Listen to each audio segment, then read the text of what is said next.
Hi, it's Makaela here. Thanks for listening to my podcast. What you're about to listen to is an old episode of my podcast, The Midlife Awakening, which has now been replaced with the Deliberately Transformed Woman podcast.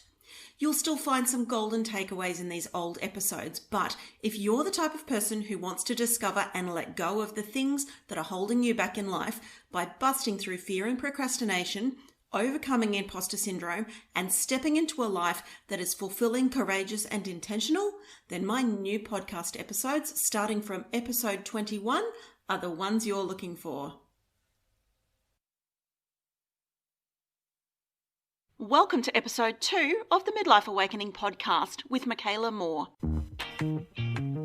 Welcome to the Midlife Awakening podcast. I'm Makaela Moore, your host and certified transformation coach. I'm a 40-something woman who nerds out on brain science and believes every woman should be financially independent. This podcast is for women navigating their midlife who want to learn the secrets to unlocking their brain and freeing themselves from everything that holds them back so they can create lasting change in their lives, because everything is possible. Join me each week for conversations about the midlife and tips and tricks to hack your subconscious brain so you can deliberately transform your life and ultimately create your own financial security. First time here? Hit subscribe so you never miss an episode. Enjoy! Hello and welcome. I am so glad you're here. I have received so much amazing feedback since I released the first episode last week. Thank you so much to everyone who has messaged me or commented on posts throughout the last week, telling me how much you loved it. And to my surprise, some of you even said you couldn't wait for the next episode. I'm surprised, I'm excited, I'm humbled, and I'll admit I'm nervous. And a big thank you to those who left reviews. I really appreciate it. If you loved it and you haven't left a review yet, you'll have my gratitude forever if you do. I want to choose a review of the week because this was just so damn good, and this one just left me in tears and without words. It goes out to Kim Knight, and she wrote, "I just listened to your first podcast and absolutely loved it.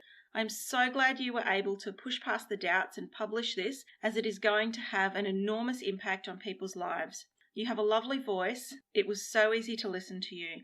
And I found you to be funny, and like I was chatting to a good girlfriend, getting real about life. That incredible life story of yours has definitely brought you to this point, and you have so much to share that will help others. Please keep sharing. All the best." Kim, I hope you're listening again this week. Thank you from the bottom of my heart. That means a lot. It really does.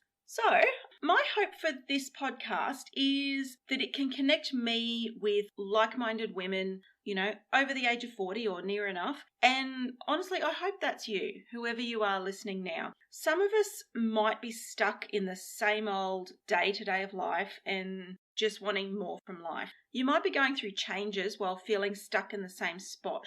Everyone around you is growing and progressing in life, and you almost feel like you're in reverse. Our bodies are changing, our mindsets are changing, and yet we feel stuck and a bit helpless. Yeah, welcome to the 40s.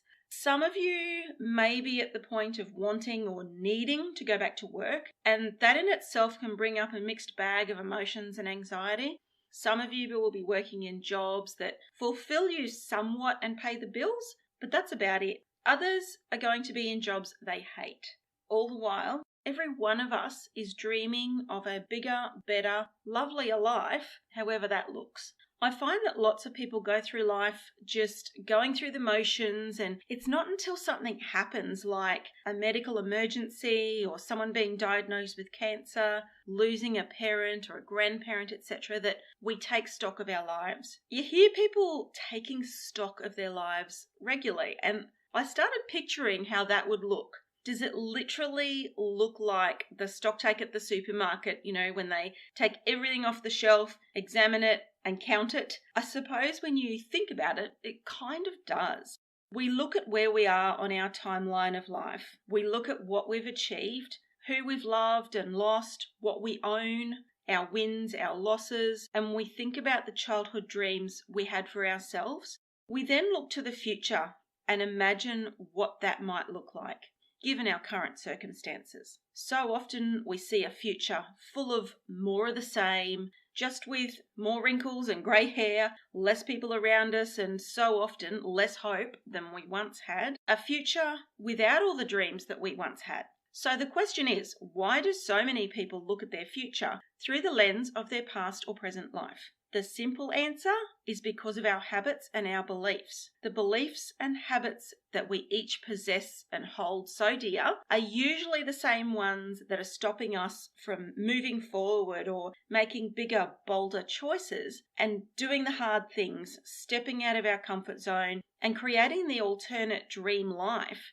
that most of us think can only be a dream and not a reality. So a quick science lesson on our good old noggins. We have lots of parts to our brain, but the main two parts are commonly referred to as the prefrontal cortex, which is our conscious brain, the one that we actively think with, and then there is our hindbrain, which is also known as the reptilian brain, the lizard brain, or the subconscious brain.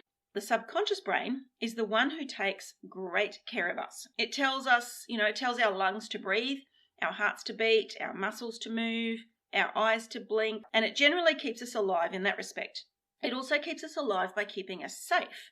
Now, our definition of safe and our reptilian brain's version of safe differ greatly. You see, our reptilian brain got its programming from our ancestors, and so it still thinks we live in caves and have to hunt and gather and fight off big scaly predators. But in this day and age, we don't, but we kind of do. Essentially, your subconscious brain is like a complex but primitive computer that programs and permanently stores all of life's data, the memories, the thoughts, the actions, habits, events, highs, lows, positives, negatives, and everything in between. It kind of acts as our safety officer. It stores and retrieves all of our life's data, and it's exceptional at storing the data. But something wonky happens in the retrieval process, and often the information's either not retrieved, in other words, it's forgotten, or it's just not quite right, and it ends up being misinterpreted or not recalled correctly.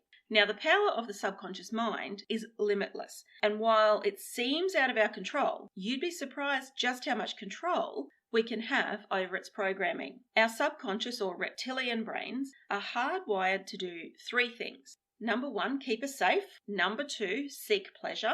And number 3, conserve energy. So to keep us safe, the reptilian brain basically thinks everything is a danger to us. As cave women, when we stepped out of the cave, predators were everywhere. So our brains got very used to watching out for danger and giving us reasons to go back inside the cave. It's still the same today, except the dangers are different and our brains don't quite get the modern world that we live in. The second thing is to seek pleasure, which these days has gone from the seeking of simple pleasures to wanting and needing more and more because our senses have become dulled. So too has our internal pleasure barometer. What was once a pleasure is now a staple, and we need bigger and better things to please us, because we are tempted with so much false pleasure in our lives, which is one of the contributing factors to the obesity epidemic we find ourselves in, because we seek pleasure in the foods like sugar and flour that give us a dopamine hit of happiness, but when that's gone, we go back for more and more. The third thing is to conserve energy. So back in cavewoman days, energy was conserved for the fight or flight when we were in danger, and also for the hunting and the gathering. So if we weren't running from a predator, fighting a predator, or trying to feed ourselves, we essentially lived a lazy life, which kind of explains why getting into exercise is so damn hard. These three things are known as the motivational triad, and the reason so many things in our modern day lives can be traced back to this triangle. Our reptilian brain is all about keeping us safe, so it basically perceives anything new as a threat, which is one reason why making changes can be hard. As I said before, our reptilian brain is also good at remembering and interpreting events and stories, only it doesn't always interpret things correctly. This is where the subject of stories comes into this. As I mentioned last week, learning about stories was the beginning of my transformation, and I think it's going to be the beginning of yours too. I've been through quite a lot the last few years, but one of the biggest things I've been through is my own personal transformation. I have learned so much about brain science and human behaviour, and at first I wasn't sure where to begin in sharing what I've learned. But then as I was recording episode 1 last week, I remembered where it really did all start for me. So I thought it would be a perfect thing for me to share with you guys first. It turns out that everything in our lives is a story. Yep, everything is a story. I remember being totally defensive when I heard this. Surely not everything in my life is a story. Things have happened in my life and I didn't make them up. The stories that I tell about my life actually happened. So surely they weren't stories. Like the time I travelled overseas on my own, or the time my husband got sick, or the time I broke my ankles. I know that was real. Or the time when I was 3 years old and my parents gave my dog away. Or all the times I got teased at school because I was always the new kid with the weird name who didn't fit in or belong. Or the time I jumped out of that perfectly good aeroplane. Or the time I left home when I was 19. Or the time I gave birth to my daughter. You get the picture. They were all real events in my life. But yet they were all apparently just a story. Well, yes and kind of no. They were real events, but there is also a story to them, which is my story. You see, every event in our life has the circumstantial facts, and then it has the story and the meaning that we attach to it. The story I remember from a certain event will be different to the story that, say, my parents or my siblings, my husband, my friends, my colleagues, how they remember it, and the story that they attach to that event. So us humans are seriously meaning-making machines. We apply meaning to everything in our lives, and to be honest, it causes no end of drama. I'll give you some examples. When I was 3 years old, my parents gave me a beautiful golden retriever puppy named Amber. She was the love of my 3-year-old life, and she was all mine. 5 days later, my mother had twins who naturally took up all of Mum's time. So I suspect my parents gave her to me as a way to stop me feeling left out. Then with my dad working away a lot, my mum couldn't cope with 3 kids under 4 and a dog, so they sold my dog back to the breeders. I clearly remember standing on the curb, tears streaming down my face, waving goodbye to my Amber as she was driven away, and her watching me from the back windscreen of the car. It's kind of burnt into my memory.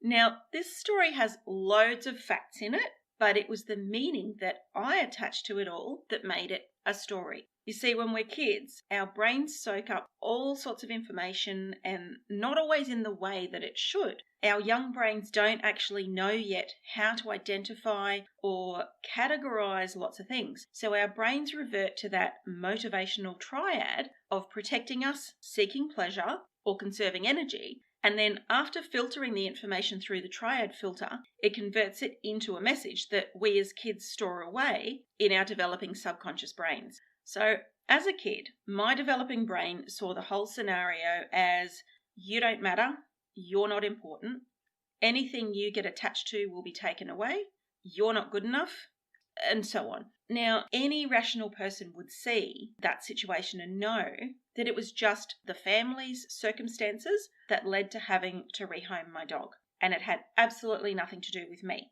And as an adult, I understand that too in my conscious brain.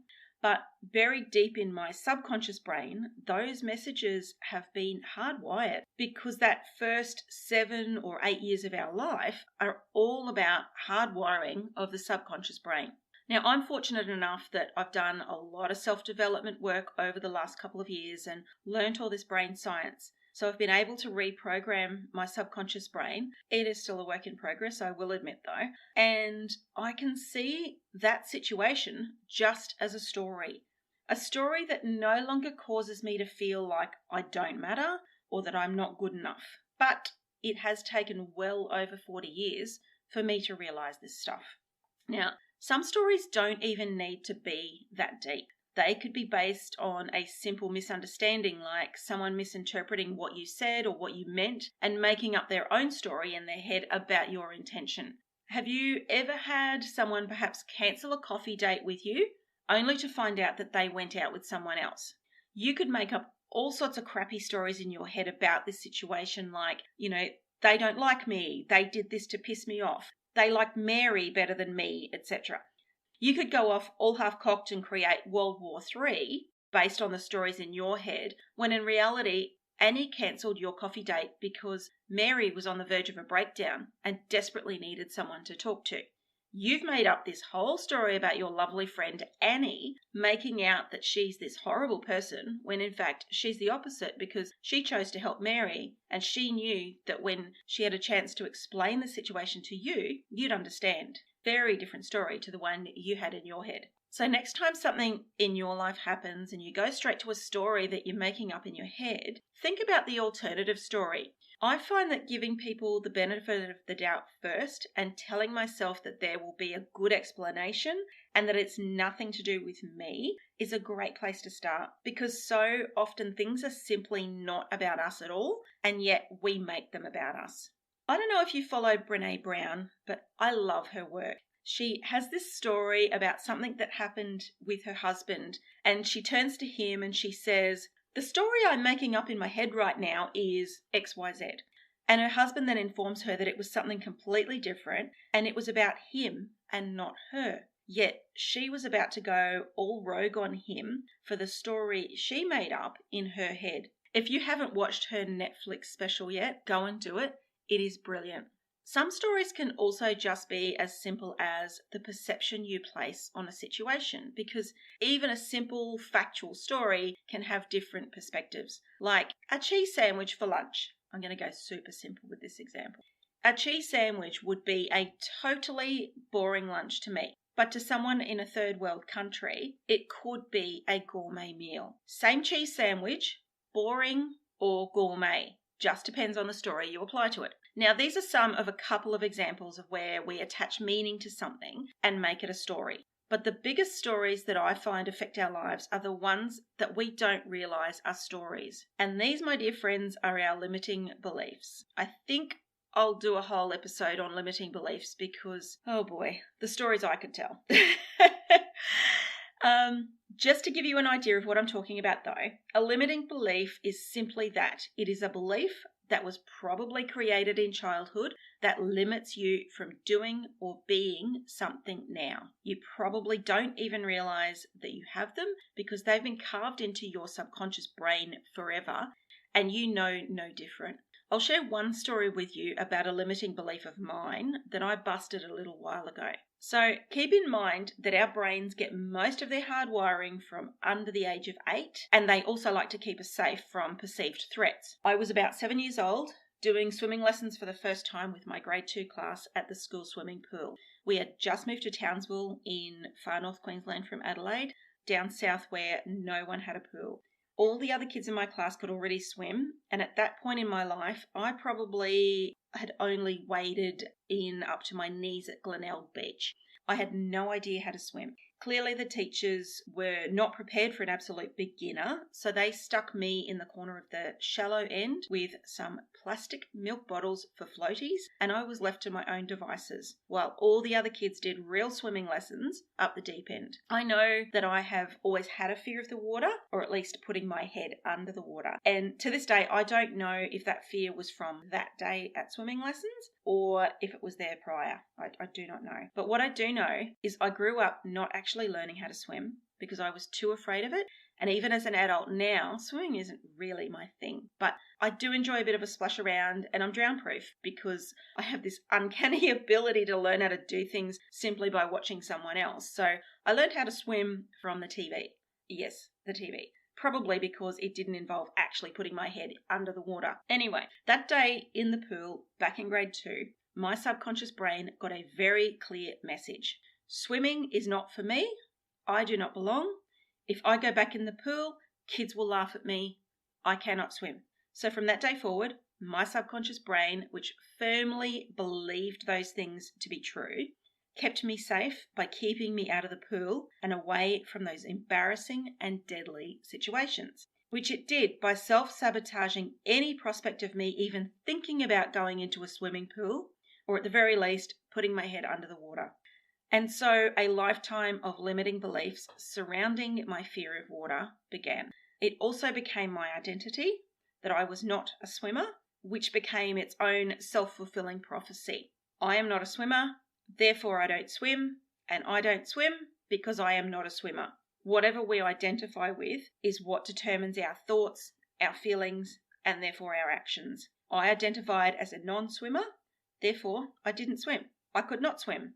I feared swimming and simply didn't want to do it. All because my subconscious brain was protecting me from a life of ridicule and shame at being the only kid who couldn't swim and wasn't worthy of being taught. So does this mean, though, that I'm destined to a life of never ever taking a dip, or snorkeling the wondrous Great Barrier Reef, or winning gold at the Olympics for diving or a 100-metre freestyle? Absolutely not.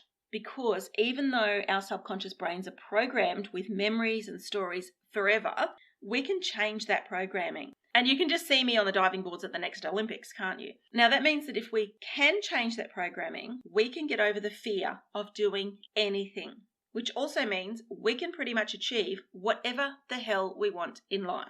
We can change, we can get unstuck, we can get out of our damn comfort zones that have kept us trapped for years.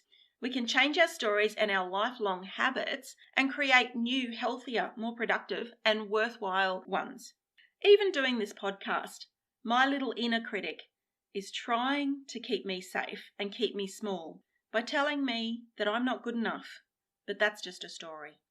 I hope you'll tune in again next week, where I want to talk about belonging, being enough, loving our authentic selves, owning who we are, and showing up in the world and being loved and accepted just as we are. I've been singing a song in my head all day today, and it's from The Greatest Showman, This Is Me. My daughter was singing it before school this morning, and I had never really listened to the lyrics of the song before. So we played it in the car, and I think this is my new anthem. So I'll leave you with these lyrics to ponder. I am not a stranger to the dark. Hide away, they say, 'cause we don't want your broken parts. I've learnt to be ashamed of all my scars. Run away, they say. No one'll love you as you are, but I won't let them break me down to dust. I know that there's a place for us, for we are glorious. When the sharpest words want to cut me down, I'm gonna send a flood, gonna drown them out. I am brave, I am bruised, I am who I'm meant to be. This is me. Look out, 'cause here I come, and I'm marching on to the beat I drum. I'm not scared to be seen, I make no apologies. This is me. Thanks for listening. And that, my beautiful friends, is another episode of The Midlife Awakening. If you'd like more inspiration or to connect with other midlifers, head on over to my Facebook group, Deliberately Transformed. You'll find the link in the show notes. Until next time, cheers.